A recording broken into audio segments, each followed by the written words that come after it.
Sado na. Hey, ayun oh, may previous oh, thank you. Pakabay tayo ah. Ayun, nakalayan na yung mga galing preso. Sineminar lang kami para malaman namin kung saan yung lakad namin ngayon. Kay ni Sol. Ayun, nabigyan tayo ng sombrero. Dami na natin sombrero ah. Marami. Ayan mga kasama ko. Nagkanta na kami. Ayan, kasama ko si Angkasiro, si Raymond Vlog, Pagpapadong, si... Bisa ako maglakad. Yung mga buddy, so gagawin natin ngayon, punta kami sa museum dito sa PNP. At i-check namin kung ano yung mga nandun, nakalagay doon. So pinaka best na opportunity to natin na nakapunta tayo dito. Dahil bihira lang mga buddy na nakapasok sa museum ng PNP. So yun, tour nila tayo doon sa museum. Let's go! Ayun, nandito na tayo sa loob ng museum. Ito makikita natin ito.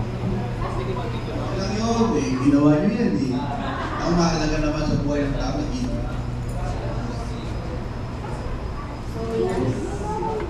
Kasi nasa loob na tayo ng museum mga buddy.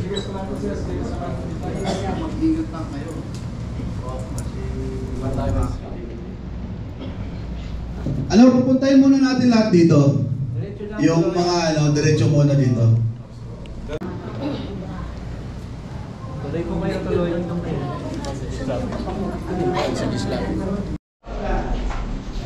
Ito po yung old craft natin. Diyan po tayo sa number 4 for the building. So, ito po yung old building natin. Then, kung makita nyo po, ito po yung birth ng policing sa Philippine National Police. Dito po tayo nagsimula way back 1970 to 1975, PC po tawag dito sa Bulari. Ito po ang cell na ginagamit natin noon sa PC, INP. Then, minerd po siya 1975 to 1991, naging PC, INP. Ito na pa yung ginagamit natin. Then, noong 1991, naging Philippine National Police po siya. Ito na po yung ginagamit natin na silang yung sa ngayon. So, yun po yung ano natin yan. Then, ito naman po, mga heroes natin, way back, sila yung mga chieftains ng Pilipinas natin. Iilan lang po dyan, pero marami po dyan. Prehistory, ganun sa Palmira. Yan na. Ito yung pumabaka po Para makabili tayo ng instant. Spratly Island. Yes. Ang tawag po natin sa Spratly Island is Islas de Paragua. Yung Paragua Island, ito po yung Palawan, ito po yun. Ito po yung Palawan, Paragua Island. Yung Las Islas de Paragua, ito po yun. Los Bajos, Las Bajos de Paragua, ito po yun. Ito po yung Spratly Island. Ito yung pagpapatunay na way back 1974 as depicted po sa mapa na ito, ating po yung Spratly Island. Ito po yung ginamit na mapa kung saan nanalo po tayo sa international community. Kasi nasa atin po, base po sa mapa nito. Then, siyempre po, ang PNP, lalo na po kung nagkakandak tayo ng special operation, meron po kayong patrosen, si Saint Michael de Archangel.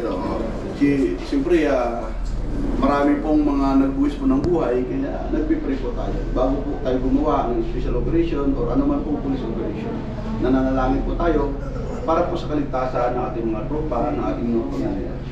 Then, natin, especially during pandemic, yung iginat po natin yung kabataan kontra droga terrorismo. Napakahalaga po ang kanilang papel na ginagampanan kasi sila po ang advocate natin in goodwill, lalo na po sa terrorism natin. Kung saan nakalagay po dito sa ano po ng puso natin kasi mahal po natin at binibigyan na po natin ng puso.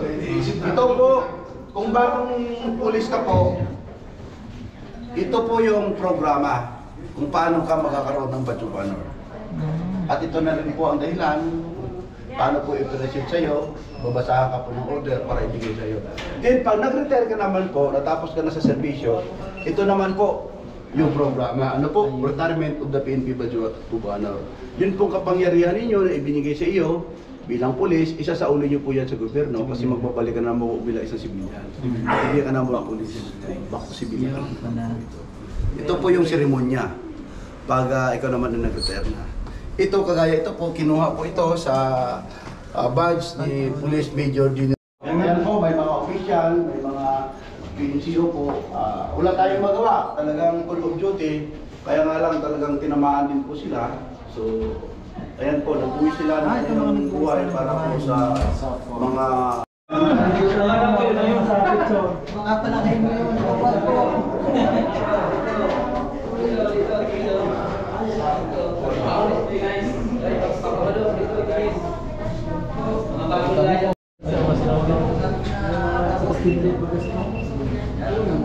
Dito naman po sa bahagi ito, dito naman po pinapakita natin yung mga cruiser weapon, mga rifle, at mga small arm kung saan po ay na-issue at ginamit ng dating PC, DCINP at Pilipinas National Police.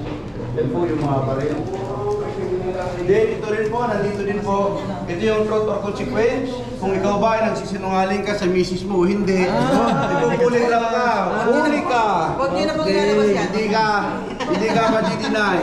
Ito yung camera kung saan din nakunan ka. Ito, surveillance camera, lagot ka. Huwag na rin labas yan. Ito naman po yung pag may peking mga pera, ultraviolet machine, ito po yung ginagamit doon. Malalaman natin kung peking o hindi naman po yung pera. Ito, camera din po natin, surveillance camera din po natin ito. May mga malinis po. Ito, itong gusto ko.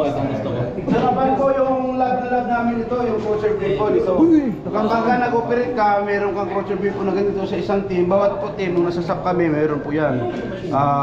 Isa po, ganyan. Ito tinatawag natin na M60 machine gun.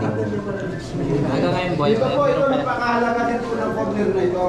Kung saan, pinapakita po natin dito na pantay-pantay po ang mga babae at mga lalaki.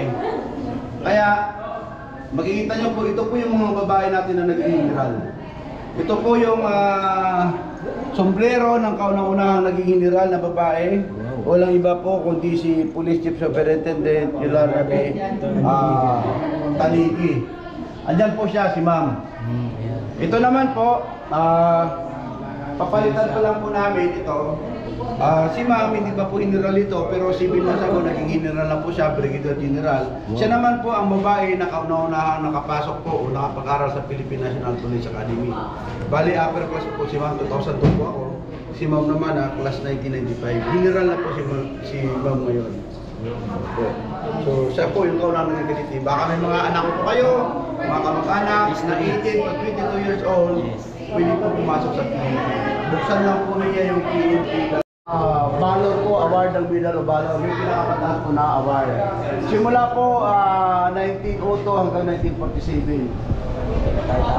Ito naman po yung contemporary type natin. At ito po yung original na Medal of Valor. Ito po yung original na Medal of Valor ni ito po si Sir Ciliador.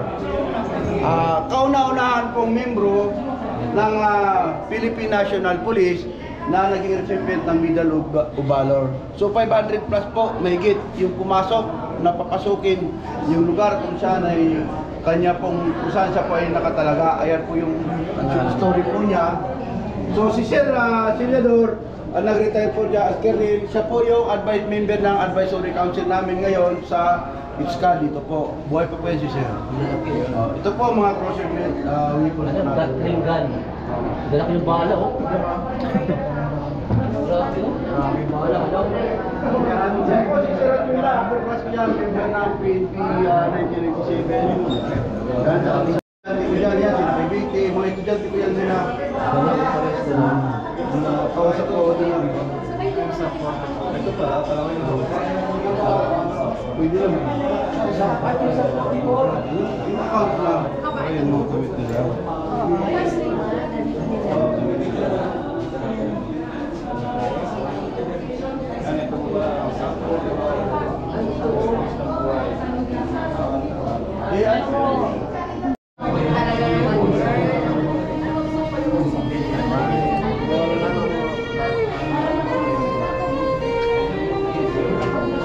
We seek for clear answers from the other party. Museum, pinapakita ko lang.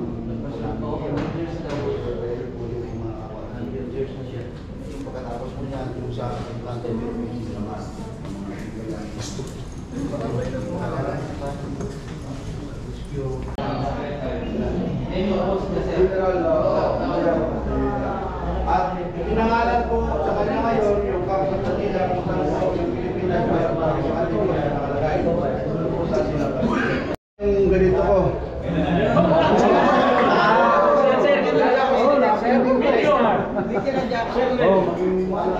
Bigyan ng karapatan niya. Ito naman po yung conclusion ng mga ito po yung kaunahan namin uniforme. Ito po yung mga picture po natin. Ito po yung uniforme nila. Kulay blue po, wala ng PC. Ito po yung kaunahan namin uniforme na dinisino. General Allen po. Ito yung kauna-unahan si General Allen.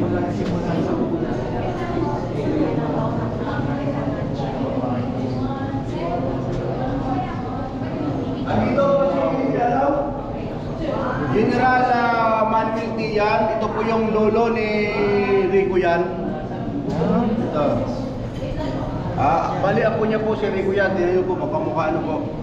Ito naman si Brigadier General Vicente Rabal. Ito naman yung lolo naman ni Rick Rabal. Kaya yung nag-invite namin, pumunta siya dito. Tapos andyan po si General Ramos po. General naman.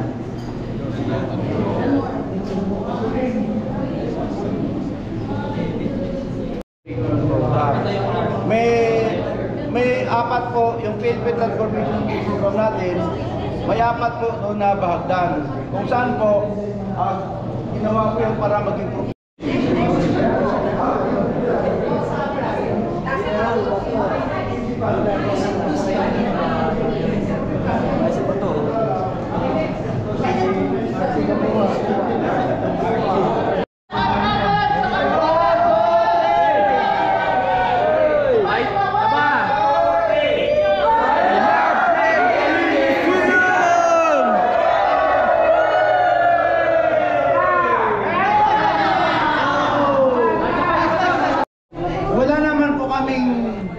iniaalay, wala po naman kami pwedeng ibigay sa ating mga kababayan, sa ating inang bayan, at sa mundo, kundi ito po, ihandog ang nag-iisang buhay. Yan po ang pinakawagas, pinakabuod po ng pagiging isang pulis is ihandog ang nag-iisang buhay kung pinakailangan. So yun po, napakasulin po yan. Actually, ito po yung mga selyo ng regional offices po natin from Region 1, UCR to Region, bali 17 region po tayo, kasama po dyan ng PROCOR, National Capital Region, at saka yung PROBAR natin. Ano po. So, ang ano po dyan, ilalagay po yung mga accomplishment nila dito. Sa ngayon po kasi, kulang po pa yung panahon natin, nasa proseso pa tayo ng pagsasayos.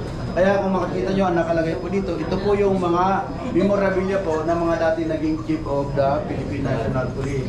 At yan naman po, kanila po ang mga gamit. Ayan. Supposed to be, papalitan po natin yan kung ano po yung mga naging accomplishment po ng mga regional officers po ilalagay natin dito. So isa sa ayos pa po natin ito. Ano po? Pwede nyo kung tingnan dyan yung mga personal na gamit po nila. So pagkatapos po nito, supposed to be ikot doon tayo sa PNP Religious Fair. Nakita nyo naman na doon, di ba, yung mga gamit, pwede kayong mapipicture doon. Tapos doon nga sa bulwag ng Lapu-Lapu, nanggaling naman kayo ng... Boss! Boss, ingat! Let's go, let's go!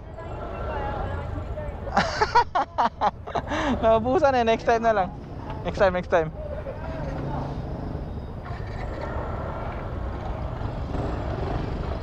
Shout out na lang, shout out.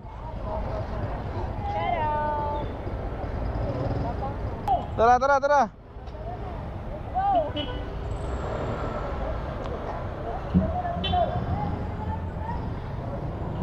So yun mga buddy, natapos na yung event natin ngayong araw. Nabutan tayo ng 4:33. So kanina pumasok tayo dito, mga alas 8 na yata yun mga buddy. So medyo mahaba-haba yung naging seminar, yung naging summit ngayong araw. Medyo marami din man tayo natutunan. Dito tayo sa loob ng Camp Crame mga buddy, sa headquarters ng PNP. So maraming salamat sa lahat ng nag-sponsor sa ano na ito, sa event na ito, sa Katropa Motovloggers and Riders Summit. Maraming salamat sa pag-invite din sa atin, ano. Isa na tayong ganap na katropa mga buddy. At yun nga, doon. Marami naman tayong mga na-experience na mga ganito like charity, pero ito yung pinaka first time natin na na-experience mga buddy na mayroong pagsasama-sama sa lahat ng mga yung mga nag-start, small vloggers lang naman tayo, hindi naman tayo big time. So at least kahit pa paano nagkakita-kita lahat, no? Nagkakakilala at nagkakasuportahan. Sa isa lang naman yung natin, yung pangarap natin, di ba? Na ang layunin natin na tumulong sa mga kapwa, no? Sa bawat isa. Yan mga buddy, marami tayong natutunan ngayong araw at na-explore din natin. First time din natin na napasok yung PNP Museum. So napakagandang experience doon mga buddy. At sana mas marami pang pagkakataon, mas marami pang event na ma-invite tayo sa mga ganitong klaseng event. Maraming salamat katropa sa first summit Motovloggers and Riders at sa Ride and Shine, Team Ride and Shine Philippines. Medyo marami kami ngayon at first time ko rin na nakibanding sa Team Ride and Shine Philippines. Isa tayo sa mga ambassador doon. At maraming salamat sa lahat na pumunta. God bless sa ating lahat at mabuhay. Mag-ingat tayong lahat palagi sa araw-araw natin biyahe. Ride safe always. Elisha Pedro Farrell, yan.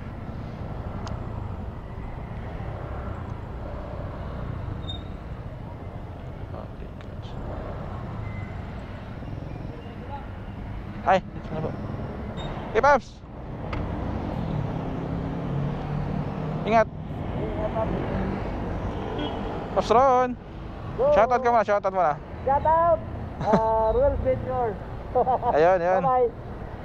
Peace out. Ano ko lang yung lisensya ko. Ingat, ingat.